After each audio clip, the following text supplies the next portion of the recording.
The Galactic Council Hall was a monolithic structure, carved from a single slab of dark obsidian, floating above the core world of Zephyr Prime. Within its massive chamber, hundreds of alien representatives from across the known galaxy sat in rising tiers, their collective murmurs like the rustling of distant storm winds.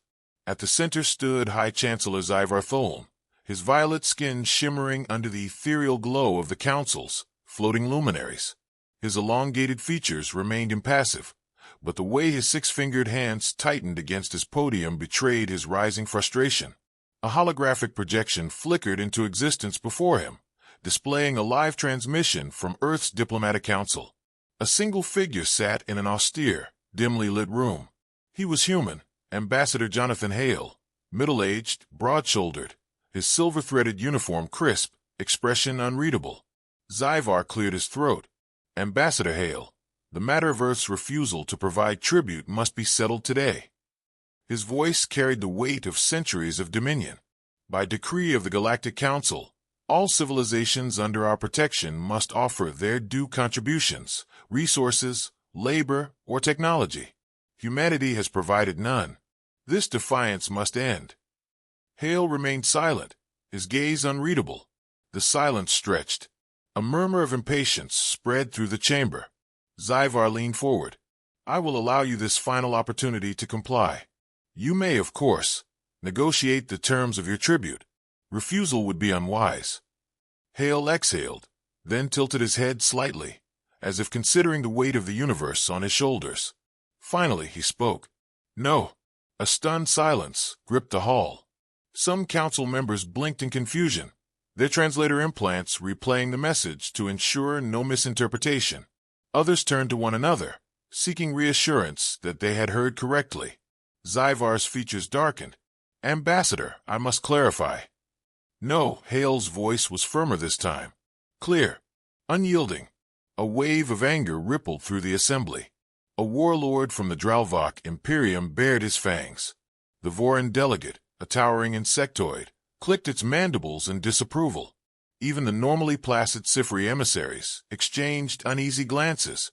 Zyvar's grip tightened against his podium. This is not a request, human. It is a demand. Every species within our jurisdiction has accepted the order of tribute. Your kind will do the same. Hale's lips twitched in something that was not quite a smile. We are not within your jurisdiction, Chancellor. Humanity exists within Council-claimed space. That alone binds you to our laws. A brief pause. Hale's expression remained impassive, but there was something behind his gaze, something cold, calculating. With all due respect, he said, voice smooth as polished steel, our territory has never been conquered, never subjugated. You claim dominion over us, yet your fleets have never touched Earth's soil. You demand tribute, yet you have given us nothing. Zyvar bristled. You test my patience, Ambassador. And you test ours. Hale's voice was quiet, but it carried. For centuries, we have watched. We have listened. We have understood far more than you think. And now, you come to us, not as rulers, but as beggars, demanding we submit without ever having earned the right to ask. The tension in the chamber shifted, no longer just outrage, but something deeper, uncertainty. Zyvar inhaled slowly, reining in his anger. If you refuse tribute, then you leave us no choice but to enforce compliance. Our fleet will arrive at your borders within the next cycle. You will have until then to reconsider. Hale tilted his head slightly. Send them. A ripple of confusion flickered through the assembly. Zyvar narrowed his gaze. Do you understand what you are saying? I understand perfectly. Hale leaned forward, resting his arms on the table. Send your ships. Send your best fleets, your greatest warlords, your most feared enforcers. See what happens. A heavy silence followed. The council chamber, so often filled with the hum of debate, felt suddenly too still. Zyvar studied the man before him, seeking hesitation, doubt. There was none. You are making a grave mistake, the High Chancellor warned. Hale exhaled, shaking his head slightly. No, Chancellor. We are simply ending one. The transmission cut. For a moment, the chamber remained frozen. Then chaos erupted. The humans are insane, a delegate from the Yeltan Republic hissed. They have no standing military worth considering. Another snapped. This is arrogance of the highest degree.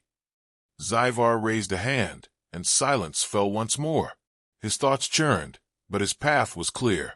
Humanity has chosen its fate, he declared. His voice carried none of the previous restraint, only the cold weight of judgment. Let it be known, the fleets of the Galactic Council moved to Earth's borders at dawn. Earth, United Terran Command, 2 hours later. In a high-security command center deep beneath Geneva, Commander Elias Voss stood before a tactical display, watching red markers flicker to life along the outer edges of the Sol system. The Galactic Council's fleet was already mobilizing. He turned to the gathered military officials, his expression calm. "Well," he murmured, almost amused, "they took the bait." A low chuckle came from Admiral Kate Dawson, a silver-haired veteran with a scar tracing her jawline. "Think they realize what they're walking into?" Voss exhaled. "Not yet." His eyes remained on the display. "But they will." A soft chime signaled an incoming message. The screen displayed a single-word reply from the Council's fleet commander. "Surrender." Immediately, Voss exchanged a glance with Dawson. Then, without hesitation, he typed a response and hit send. The Council's fleet, light years away, received its answer in under 5 seconds. No. The bridge of the Zorith-class Dreadnought Judicator was eerily silent. Through the massive viewport, Admiral Valen Korith watched as the Galactic Council's armada of over 4,000 warships drifted into position at the edge of the Sol system. Their hulls gleamed under the light of Sol, their formation stretching like an unbreakable wall of metal and firepower. The fleet had arrived. Valen's 6 eyes, sharp and predatory, focused on the main tactical display. Earth's defenses were minimal, a scattering of orbital stations, a handful of warships, and an antiquated planetary defense grid. The humans had no visible superweapons, no fleets large enough to withstand a prolonged siege. Yet something gnawed at him. "They are too calm," he murmured. His second-in-command, a reptilian Darvoth officer named Sarek Tal, turned his slit-pupiled gaze toward him. "We expected defiance, Admiral, but their silence is unsettling." Valen nodded. Human arrogance had always been a problem, but this was different. They hadn't attempted diplomacy. They hadn't made threats. They had simply said no. A warning light pulsed on the command console. A transmission from Earth. "Put it through," Valen ordered. The holographic display flickered to life, revealing Ambassador Jonathan Hale once again. He was seated, hands folded on the table, his expression unreadable. The bridge crew listened in silence. "I assume you've come to issue an ultimatum," Hale said smoothly. Valen leaned forward. "No more games, human. You will surrender your resources, technology, and governance to the Galactic Council. This is your final warning." Hale tilted his head slightly, as if considering. "And if we refuse?" Valen's claws flexed against the armrest of his command chair. "Then we will bring your species to its knees." A pause. Then Hale exhaled, shaking his head with something almost like pity. "You assume," he said, "that you're the ones with control." Valen's jaw tightened. "We hold your planet in our sights. We control the battle before it has even begun." Hale's lips curled slightly at the edges. "Do you?" Valen had been in war long enough to recognize the moment before a trap was sprung. Something was wrong. Before he could demand an explanation, the transmission cut out. A second later, alarms blared across the dreadnought. Earth's counterattacked. A flash of energy erupted from the void. Not from Earth, not from its orbital stations, but from somewhere unseen. Within seconds, the first Council warship exploded, a Juggernaut-class battleship, split cleanly in half before it could even raise shields. A second detonation followed, then a third. Panic spread across the fleet. "Where's the attack coming from?" Sarek bellowed. Valen's mind worked frantically. This wasn't possible. There were no registered human fleets capable of this level of firepower. Then, the real horror began. The space around them rippled. Hundreds of human ships materialized out of nowhere, sleek, black-hulled vessels, running with no transponder signals, perfectly hidden until they struck. Impossible, Valen whispered. Humanity had never deployed stealth ships of this caliber. Their fleets were supposed to be decades behind in technology. But these warships, ghost-like predators moving through the void, were anything but outdated. A single transmission came through the fleet-wide channel. A deep, cold voice. Commander Elias Voss, welcome to our battlefield. Then the real slaughter began. The fall of the Armada. Earth's hidden fleet struck, like wolves in a field of blind cattle. The Council's defensive formations collapsed instantly. Their ships were arranged for siege warfare, not for countering a guerrilla strike force. One by one, Council warships vanished in blinding detonations. Precision strikes targeted their engines, their reactors. Weak points only a strategist who had studied them for years would know. On the Judicator's bridge, Valen watched in mounting horror as his fleet, his unstoppable armada, was being dismantled in real time. These aren't the humans we prepared for, Sarek rasped. No, they weren't. They had never been. Earth's true face. Humanity had played their role too well.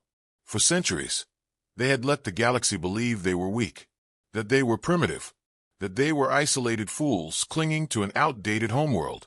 But the truth was far worse. They had been watching, preparing, learning. While the Galactic Council had relied on size and power, humanity had perfected the art of precision warfare. They had mastered cloaking technology, developed weapons far beyond the Council's understanding, and anticipated this exact confrontation for decades.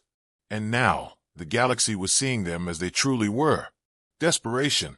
Valen clenched his fists. He would not let this end in humiliation. We still have numerical advantage, he snarled. Order the fleet to. A shockwave rocked the Judicator. Warning sirens screamed across the bridge. A direct hit. Shields failing, a technician shouted. Valen's blood ran cold. How? Then he saw it. A single human battleship had broken through their formation. It did not flee. It did not evade. It charged straight at them. Its name flashed across the tactical display. UTS Retribution, humanity's flagship, and at its helm, Commander Elias Voss. Valen met his cold stare through the final transmission before impact. You never stood a chance, Voss said simply. Then the Retribution's rail cannons fired. The last thing Valen saw before the world turned to fire was Earth, hanging quiet and unbroken in the dark. A burning graveyard stretched across the void. Once, the Galactic Council Armada had blotted out the stars, a force of thousands, an empire's iron fist raised in demand. Now, it was a field of drifting wreckage, split hulls and shattered warships, tumbling through the silence of space. The battle was over, and humanity had won. The price of arrogance. On the bridge of the UTS Retribution, Commander Elias Voss studied the tactical display. The Council's fleet had been reduced to scattered remnants.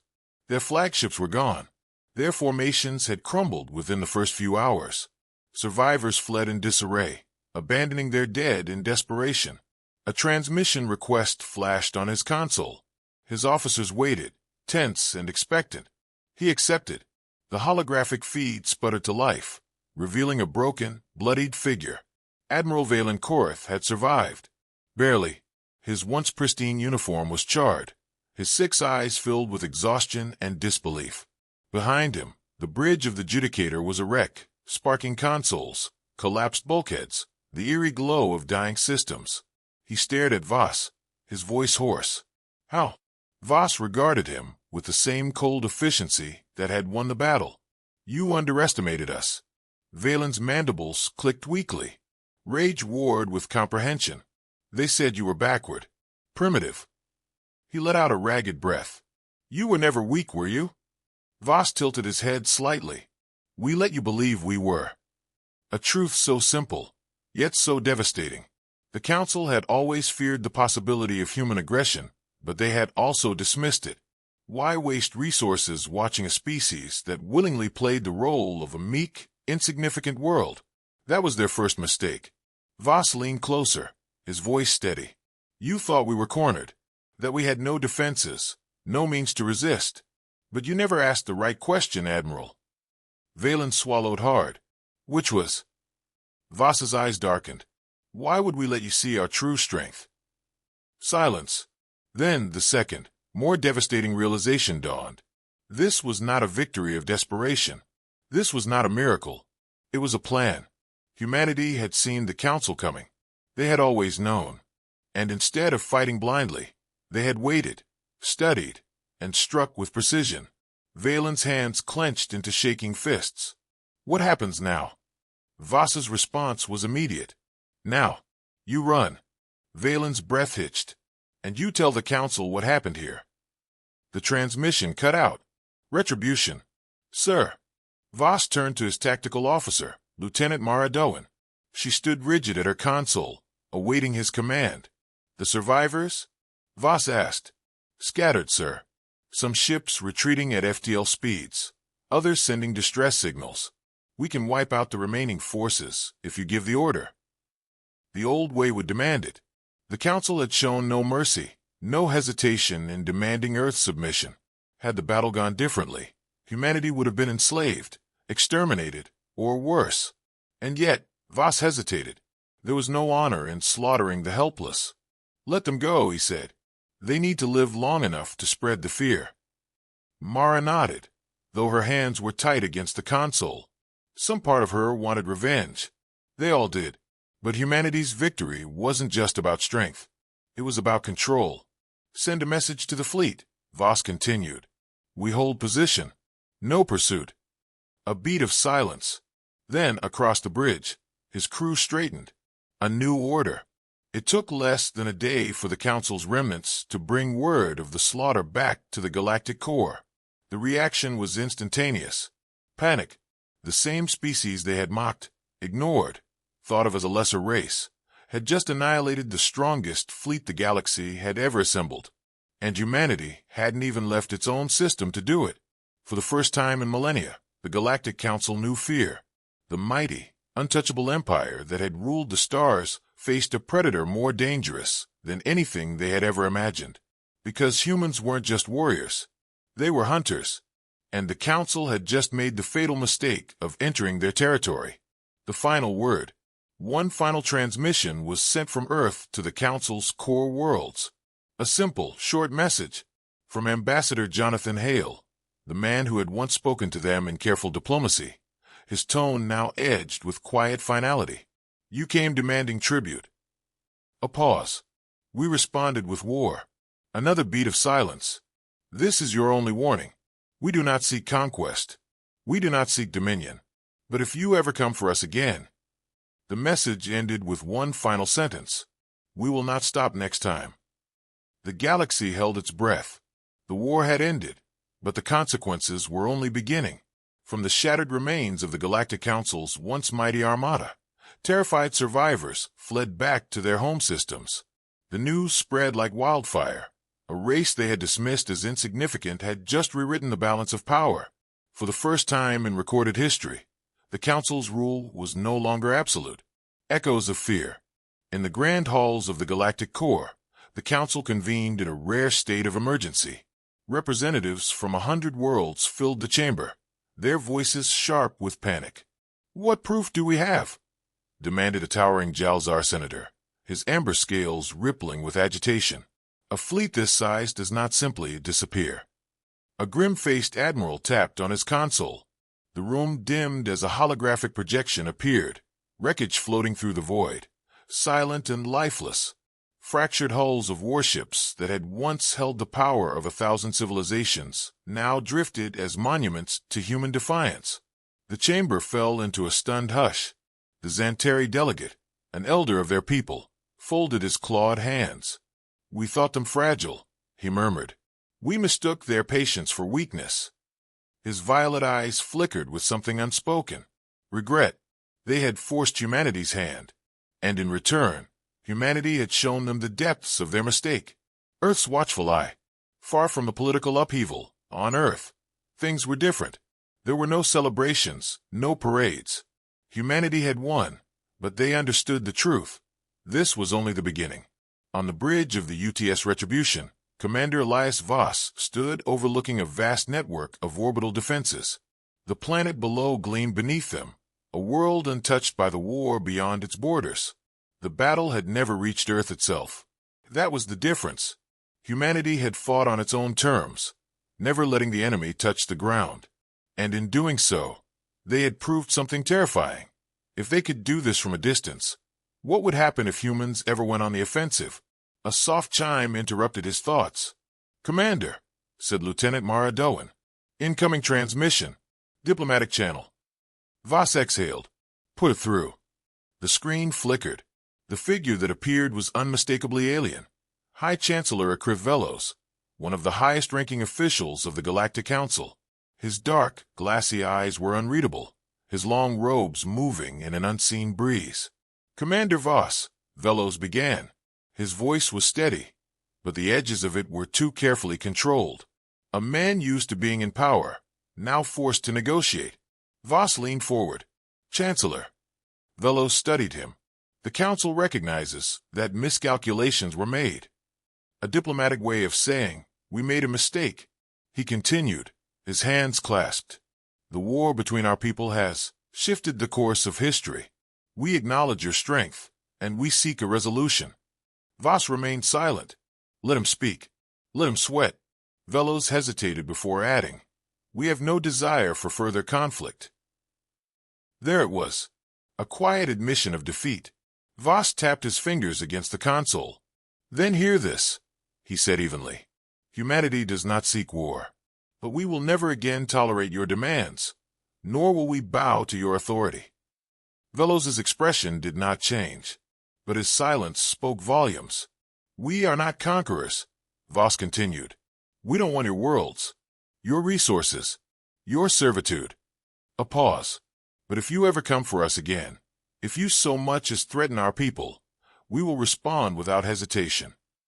Velos's throat worked, the only sign of his discomfort. "You ask for nothing?" Voss's expression hardened. "No, because you will give us something far more valuable than tribute." Velos frowned. "You will give us distance." Silence. A long, unspoken understanding passed between them. The war was over, but the lesson had been taught, the shape of the future. Days later, in the darkened halls of the UN Security Council, the leaders of Earth's nations sat in quiet agreement. The Galactic Council had withdrawn, their demands rescinded, their fleets pulled back to their own borders. The galaxy would watch humanity with newfound wariness. The next move belonged to Earth. Across the stars, new whispers began. A name that had once been ignored now carried weight. Fear, respect, caution, humanity. They had sent their message, and the galaxy would never forget.